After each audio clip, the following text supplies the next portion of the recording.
From the sidelines, we gotta hustle cause we gotta eat. From the sidelines, we got some goals that we still gotta reach. Cool, so we're here on a special edition of the Sideline Hustle podcast live from Dallas, Texas at the Nike opening. This is day one. I'm here with Matt from I Know Football, who's a big-time social media influencer, known for doing product reviews on the latest football gear, football products from gloves and cleats, everything like that. What's up, guys?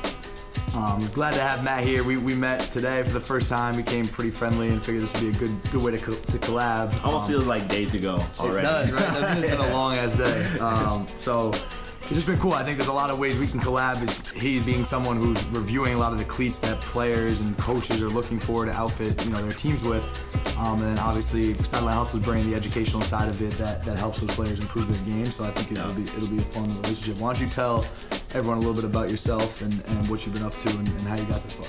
Yeah, so like Drew said from Sideline Hustle, I'm Matt from I Know Football. A lot of you guys probably have seen my page, my channel, my Instagram, my YouTube. But I pretty much cover off on everything that's coming out in terms of the football gear, from helmets, cleats, gloves, padded apparel, shoulder pads, socks, mouth guards, everything. Yeah. I try to hit the newest stuff for you guys, so hopefully some of you guys have seen it. It's dope. And so how'd you get started with all this? Take people through like the story. How you've been doing this 7 years, you said? 7 years. That's I can't even crazy. believe it's been that long. Yeah, that's nuts. So how it started, it's kind of a weird story. I didn't set out to be like a YouTuber or anything like that. Basically, I was playing arena football, got recruited to play in a semi-pro league, and the leagues overlap like by a couple weeks. And so some players would paint their helmet, like back and forth, where I was just like, hey, I just want 2 helmets, don't want to go through that. And so I wanted the newest helmet, which at the time was the Rydell 360. Okay. And I did what most of you guys do, what we do, go on YouTube, search for a review, like, right. Hey, should I get a speed, or should I get a 360, or should I get whatever Shut had at the time? There were no videos, no reviews, so I decided to buy a 360, and I was like, I'll just make a review for other people who may want to see it. Right, and then so they don't have this problem. Exactly. Yeah. And then it started taking off, like people like that video, and you kind of get addicted. You're like, oh, if you like that one, let me make another one. Yeah. And I reviewed all my gear. Because I'm a gear head, I buy a lot of gear. Coming from someone who reviews cleats and has 1 million pairs of free cleats, Matt literally bought a new pair of cleats today at the opening.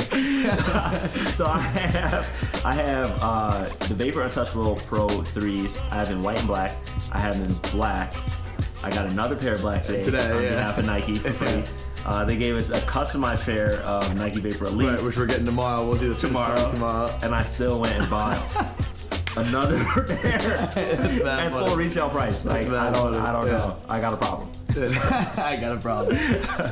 But in all seriousness, I thought I couldn't help, like when you were telling me the story earlier, like I just think our paths, the way you came across the idea for I Know Football and the product reviews is similar to us with all like educating people about football. I was coaching at Rutgers. I left Rutgers. I didn't love the lifestyle of, working 18, 20 hours a day. Yeah. And I was like, what am I going to do next? Like, what do I offer to the world? What I offer is I have this expertise in football, all these football connections. How do I do something with that? I started doing research. It's like there's nowhere to find we do I become a better receiver? How do I run better routes? There's no organized place to find any of that. Right. There's no real great coaching advice online. So I was like, we started with the podcast first, which we had a bunch of former players that I coached and coaches that I worked with. That's awesome. That kind of started to take off. Just talking about the business. We did one episode about like preseason, one episode about preparing for the first game, dealing with crowd noise, like little stuff in the business, nuances like that. And then I started doing videos that was, breaking down how to run a comeback route, how to release off press coverage, and all those little nuances. And really, like similarly, I was looking around and I was like, there's nothing like this out here. And I have this knowledge. Why don't I share it with people?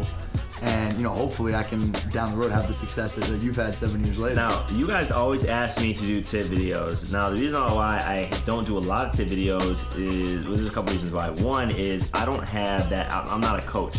There's a lot of things I know about DB, but I'm not a coach. So the tip videos I have done, you do see that I collaborate with other people where they're really the experts and we're teaching you together. And so if you're watching it from the I Know Football channel, definitely check out Sideline Hustle so that you can get a lot of those tips. And any of you, like obviously we have been, early on as far as the t-shirts, we've been very receiver heavy, and every receiver I've ever met is a gearhead.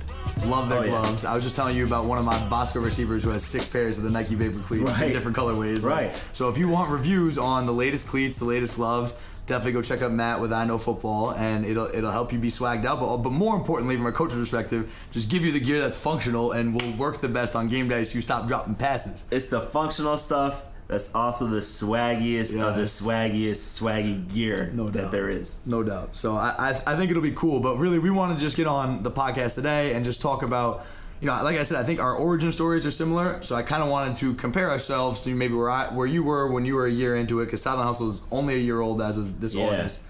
And kind of just see how you grew your channel, how you grew your brand, and kind of connected to what we hope to become, and hopefully learn some things along the way. Yeah, and what I'm going to say, it is probably going to sound easy, but it does take a while, and it was a different space, YouTube and Instagram. Well, Instagram didn't even exist 7 years ago. Yeah. But it was a totally different space, and now there's tons of YouTubers, everyone's flocking there, making videos.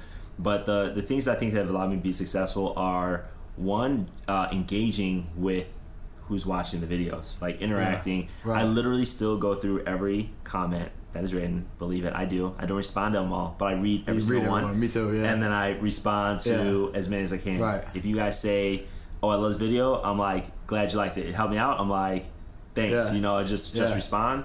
And then the other one is collabing. Collabing with different, we're collabing right now, just getting out there, meeting different people. Yeah. Being at the Nike opening is you're going to meet so many different people, different opportunities.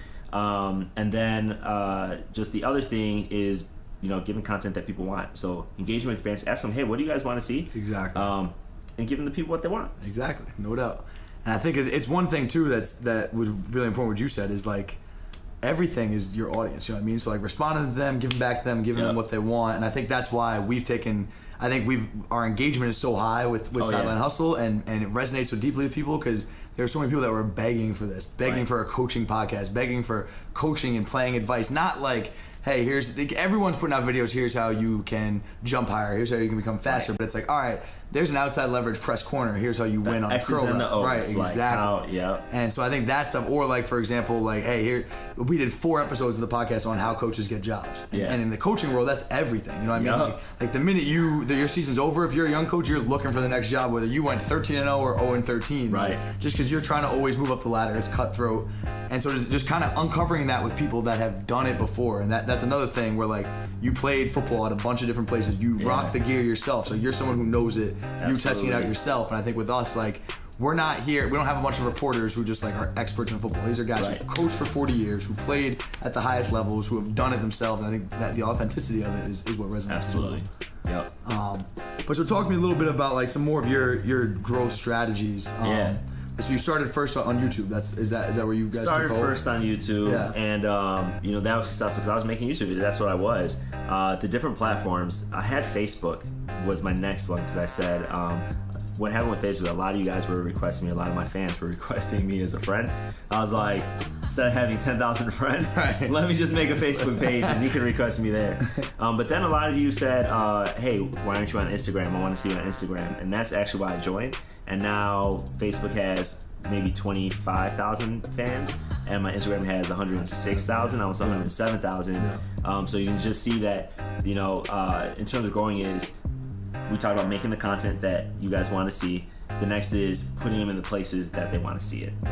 Right. And I think that's kind of the more technical stuff that we were just talking about, how to title your YouTube videos so people see it. Yep. And the timing of, you said in the beginning you were twice a month religiously, every single month releasing videos, and then it kind of built up from there. Now you have contracts to fulfill, stuff like that. In that, it's kind of like, we were talking about analogies too. About to give another one. On the spot. On the spot.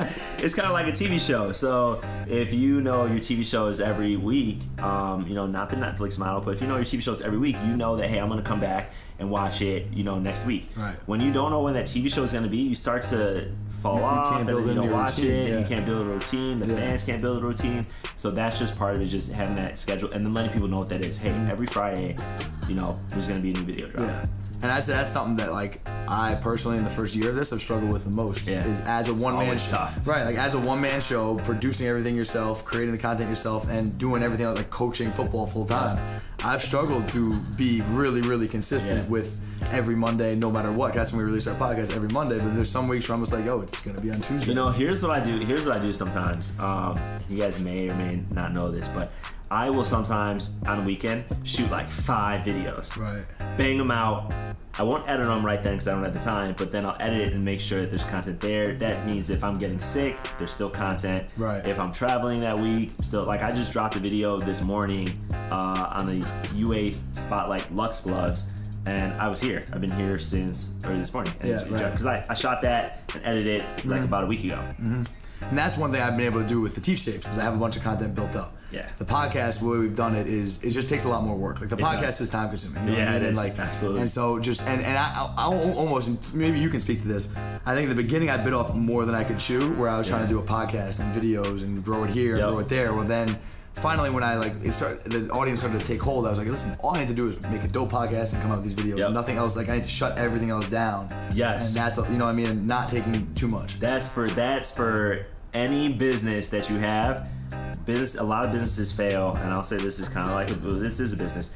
A lot of businesses fail because they try to grow too fast. Right. And so it's, a lot of people ask me like why I haven't expanded to other content. I'm like, hey, there's still a lot of headway to make where I'm right now. Right. And I need to focus on that before I start doing too many too soon.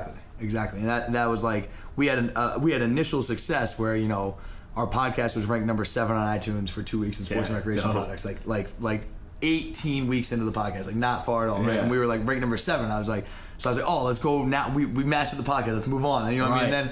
And then we had 1.5 million impressions in a month on Twitter from all of our video content. So that makes you want to be like, all right, let's move on. But it's like, no, I've only been making these videos for 7 months. I've been making the podcast for a year. Yep. Like talk to me in 24 months and 36 months, and then like we'll probably be at 50,000 followers, whatever it is. Now you have some real leverage with people. Right. But that game of being patient is tough, man. It is tough. It is, Yeah. Especially when you see a landscape and you're like, wow, I'm doing something that really no one else is doing. Right. Or if they are doing it, I feel like I'm doing it better or can do it better. Right. So like it's hard to be patient and just be diligent, Yeah, totally. Was there competition for you in the beginning? But there really wasn't, right? In the beginning, I would say no. There wasn't competition. I think I was kind of the only one. Now there's like probably a lot of you guys are making your own, video reviews, product reviews. I may have inspired a lot of you because I get that a lot dope, too, which is super dope. Yeah. And in the product review space, obviously I want to be number 1. I want to be known as the best reviewer out there. Right. But I do like when other people do reviews as well because that means that the whole space is growing. And when you watch a product review, you probably don't just watch one. Right. You're like, let me see what this guy says. Let me see what this guy says. Let me see what that guy. Right. So I love it, to keep going. I'm thinking about even collaborating with a lot of them out there to see what but I love the different perspectives. No doubt. And how else have you? So at what point, I guess, did you realize like, yo, this is a real thing? Like it went from, hey, I need to fill a need for myself. Or I'm just gonna review my own gear to, oh my goodness, this is a business that I can really start. That is a great question because over the 7 years, there's been many points where, because you guys know I still have a full-time job as well. So over the 7 years, there has been, similar to yourself, you still work full-time. Yeah. Where I've been walking to work, driving to work, where I've been like, you know what? I'm just going to shut it all down. I'm just going to, I'm going to shut down the Instagram, shut down the YouTube. It's so much work. I'm so tired every day. But then I get notes and letters and emails from parents, coaches, players that just talk about how much I benefited them. Right. And that keeps me going. I'm like, I gotta keep it. And now it's, how do I keep doing that even though I love doing that and I love like my day job. Yeah, right. And then was there a moment where was there a video hey, one went over 100,000 views where you're like, wow, I need to take this seriously, or did you kind of have the same mindset throughout? It was. I'll tell you, it's. I think it's kind of addicting. Just like if you have a lot of Instagram followers, don't let social media define you. But you got 500 followers. You're like, hey, there's a lot of people following me. Yeah, you got 1,000. right. So I kid you not, when I first started, I was watching actually. I think he goes by Mr. Football now, but it used to be called UA. I forgot what it was. Something about Under Armour. Yeah. He had 500 subs, and I was like, man, if I ever get to 500 subs, I will have made it. I made it. And I had 50 subs, and I was like, I made it. I was like, I got 50 people who care about what I'm saying. It's crazy. And that just kept me going. I was like, wow, I'm helping people. So there wasn't just one. That's exactly what it's been for me too. Is even though we started off slow and it was small, it's the impact you're making. If there is 172 people listening to the podcast, when 30 of them DM you and ask you more questions about, hey, you were talking about this in the podcast, can you explain it further? I'm really interested in this. Or like specifically with the videos, the amount of notes I get from wide receivers that are like, hey, you talked about attacking his short arm versus inside leverage press to move him inside. Like, what do you mean by that? Explain that further. And then, hey, what drills can you? And I text them these drills, and they send me videos back of, hey, coach, are these drills good? Like, do you like this? And it's like, to be able to sit on my couch at night and respond to this 17-year-old kid who lives in Kentucky and help improve his game because he doesn't have a coach full-time all year round that can help him, is like, that is the addicting thing for me, where it's like I love coaching football because I love helping kids and making them better. And I've got my 12 receivers, that are in my group. I started to train kids in New Jersey. Maybe that's another 30 kids. Yeah. But then you add another 100 kids that I'm helping virtually, and it's like, wow, now everything I've learned by coaching D1 football and all that, you can share with more people. Like, that's really addicting. Absolutely. And keeps me going. You guys, there's a couple things that he said that you guys probably glossed over, but I want to touch on because it's super important. One, he said that, hearing the responses keeps him going. So if there's things that he's doing, that I'm doing, that are benefiting you, tell me, just click a like, or let us know that it helps you, because that helps us to stay motivated to keep doing it. The other thing is that he said, when he's at home on his couch late at night responding, like, that's because he works and does so many things that that's when he's responding.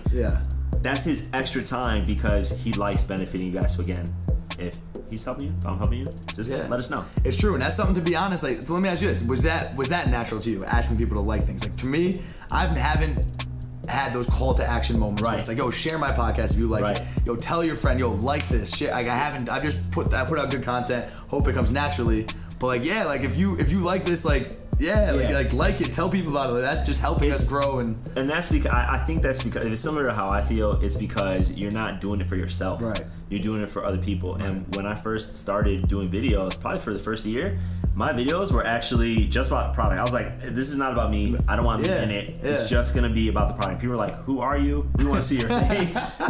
Right? So I was like, okay.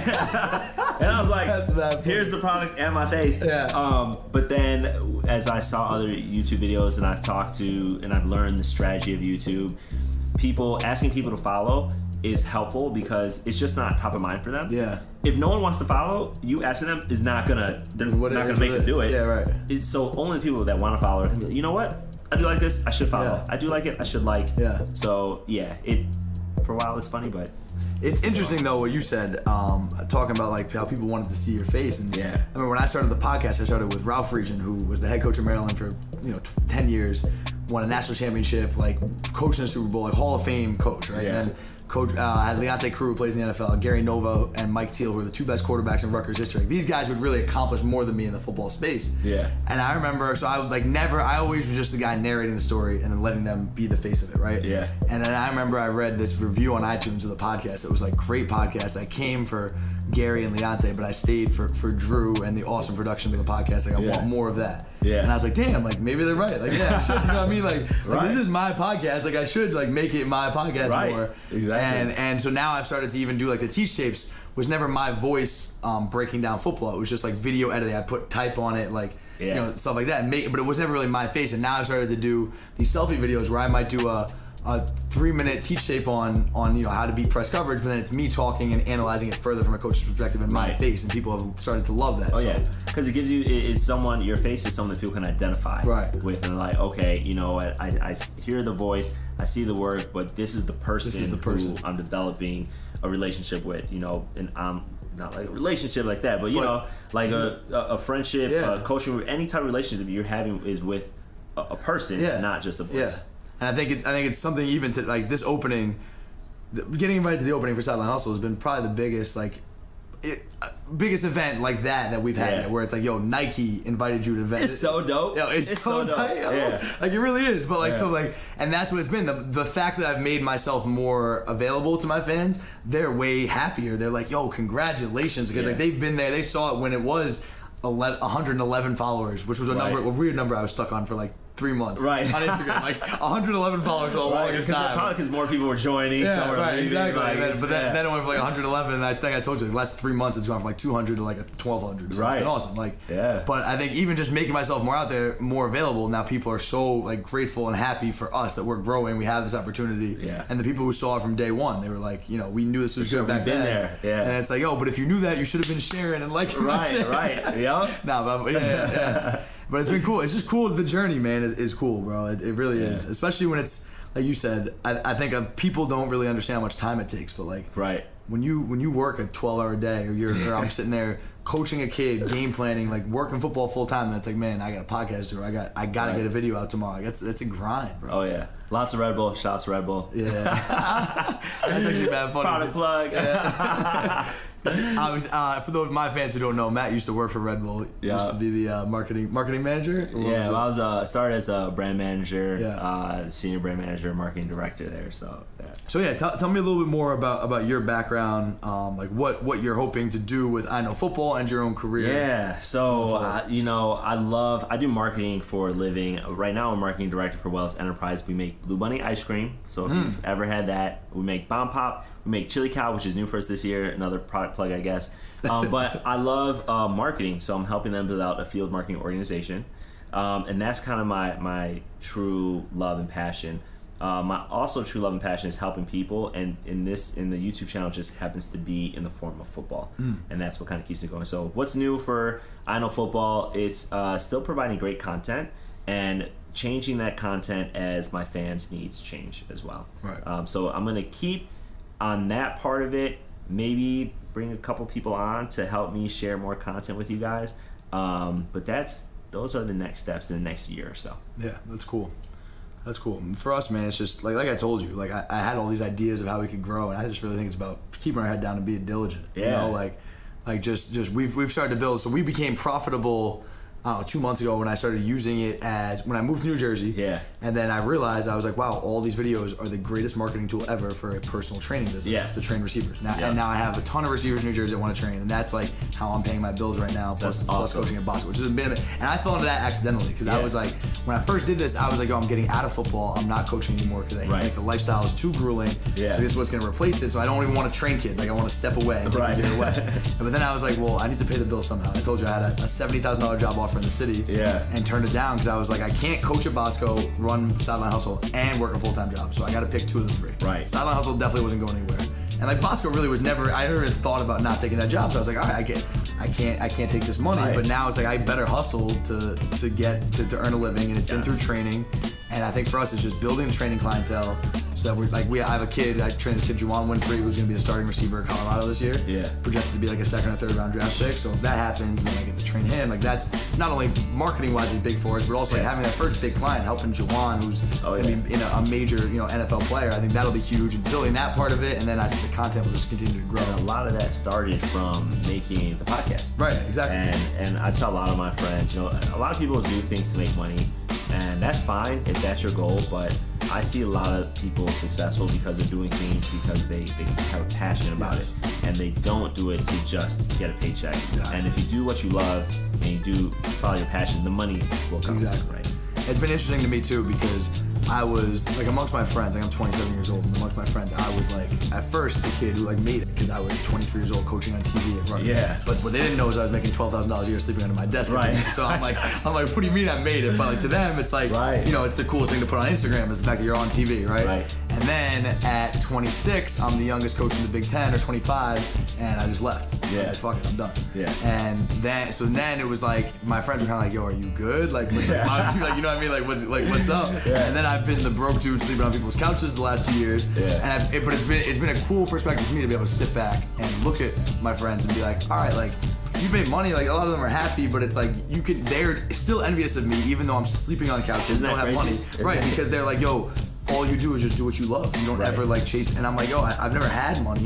Right. So like, why? Like, I'm fine with being broke. I've never had a lifestyle where I'm like, oh man, I'm living that $60,000 lifestyle and now I can't let it go. It's like, I've been living the $12,000 lifestyle for a long time. So it's like, I don't know how to do anything but follow my heart. And it's so interesting that people who have a solid living are envious of that, but can't step away from the security. And I love giving tips. So I'm going to give another tip. which is remember where you came from. And I say that because, you know, you start doing your passion, you're grinding. Eventually, you're going to start probably making money. Don't let that change who you are and where you came from or how you spend, so that you don't want to become, we were just talking about earlier, you don't want to ever become reliant on that, where now you're reliant on a paycheck. You never want to get to that point. Yeah. I think that's what's cool about being able to, there's so many platforms now to build a personal brand, where it's like, if you can give back to an audience and they're loyal to you, like you don't really ever have to worry. It was just crazy about 2018. Like you don't have to be a celebrity or a millionaire. Like, yo, you could just be a normal dude who reviews products. Yes. And now you have a loyal fan base where, like, if you think about if you were actually like screwed, something happened, you'd be like, yo, people, like, I need help. And like you have hundreds of thousands of people who like are willing to help you. And it's just crazy how technology allows you to bring people closer that way. And anytime I have a charity, I always reach out to my fans and I'm like, hey, like, donate. Usually I raffle off something, but I'm like, donate $1, donate $5, and you guys always come through. That's dope. So thank you for that. Yeah, no, that's really cool. I think that's something that you guys, Sideline Hustle fans, can kind of look out for. Is I want to do a lot more of those fan engagement type things. Yeah. Because I think the other thing that I don't know if the fans know this or not, I think it's a good opportunity to tell them, is that like when I was working in Connecticut, getting my master's degree, coaching football, and like starting Sideline Hustle all at the same time. So like this is the first time now where like I finished my master's degree, I'm settled in New Jersey. Yeah. I don't have like Don Bosco coaching isn't nearly as full time because I have the days free. Shit. So like now, that's what I'm saying. So now it's like, all right, I can sit down and do these fan engagement like activities and stuff. Where it was like before I was like, yo, I'm struggling just to get this podcast out on Monday. Like I hope I can get 3 videos and a podcast out this week. Now it's like we have a schedule, we have some consistency, and I think it'll really be cool for the fans who want more of Sideline Hustle to let it take off that way. Yeah, for sure. But it's amazing how like all those other life factors play into all this, and it's hard to get across, you know? Yep. That was dope, man. I appreciate you coming on. It's been great meeting you. Oh man, definitely. And I know only the sky's the limit for you. Yeah, I appreciate it, bro. You as well. Growing. So yeah, I might have to take a trip out to the East Coast. There's no doubt. Go visit my guy Drew. See what else we can do. There's no doubt. So definitely go follow I Know Football on Instagram. Check out his YouTube page. And Matt will definitely be in the fold going forward. I think we're definitely going to do some cool collaborations together. Yes, sir. A podcast once a month or something like that. So you'll be hearing more from Matt. And I can't wait to learn because I want to still be a better football player. No doubt. I can't wait. We'll be here to educate. All right, man. Appreciate it. All right. No doubt. Everybody